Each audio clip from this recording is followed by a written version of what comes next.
Andrea is with us in Omaha, Nebraska. Hey, Andrea, how are you? Hi, Mr. Ramsey. It's a pleasure to speak with you. You too. What's up? I've been listening to you for about 6 months, and it just gives me hope for the future, and I really appreciate it. Well, anytime. How can I help today? I am 33. I'm about $62,000 in credit card debt. I had a house fire, and I was on disability for my job for a couple of years. I was only working part-time. I kept telling myself as I was doing it, I was like, oh, I'll make more money next year. I'll be able to pay this all off.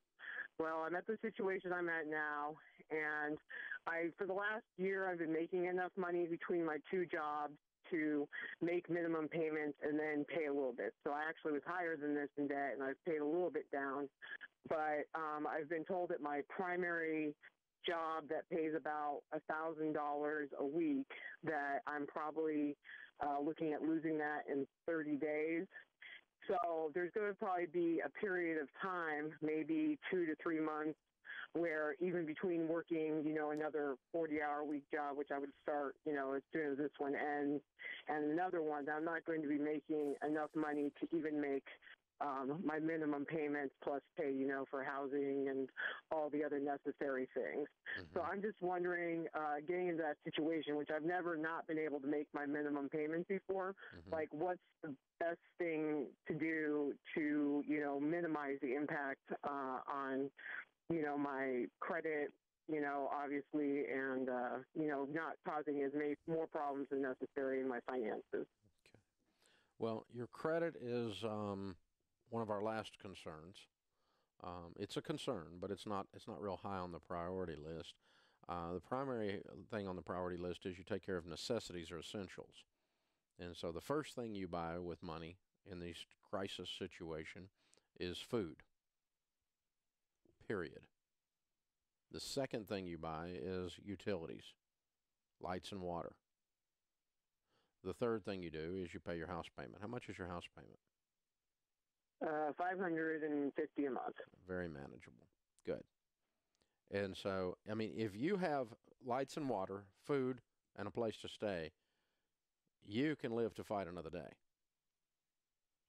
Because it changes your emotions if you 100% know that those things are done, and you can do all of that out of your current part-time job. Yes, that's correct. Okay.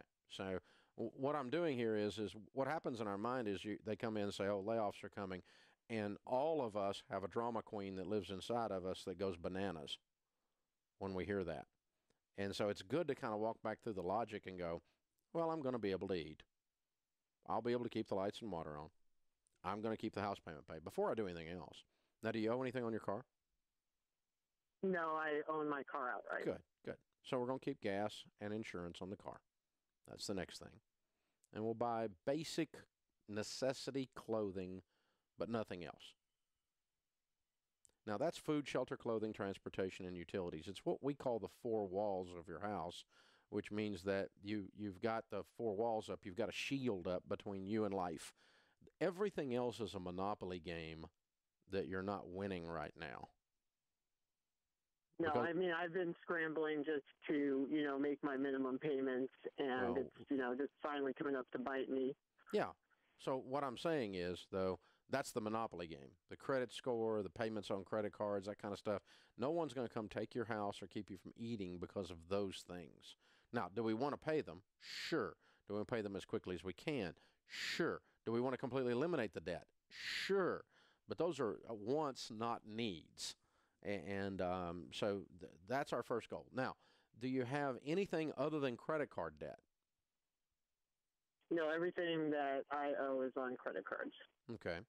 Then what I would do is pay the payments on the smallest ones first, because it's the smallest payments, until the money runs out. So that's going to leave only your big ones that go unpaid.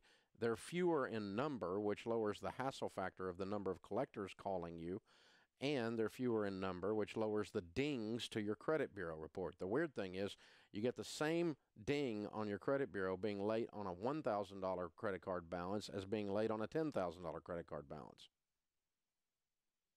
Okay, that makes sense. And so let's knock off all the little ones first, as many as we can, until the money runs out. Now, what do you do for a living on your main day job? I drive semi-truck. Okay, that's great news, because you ought to be able to land another gig. Well, I mean, yeah, I was looking at it, and other jobs in the area that would start out that I could immediately pick up would pay about 600, about 600 a week. So that's like I did the math. It's like a $1,200 a month pay cut. It's like a $15,000 a year pay cut. Yes. Yeah. So I mean, it's like I would be. Are you single? Close on being able. Yes, I am. Kids? No.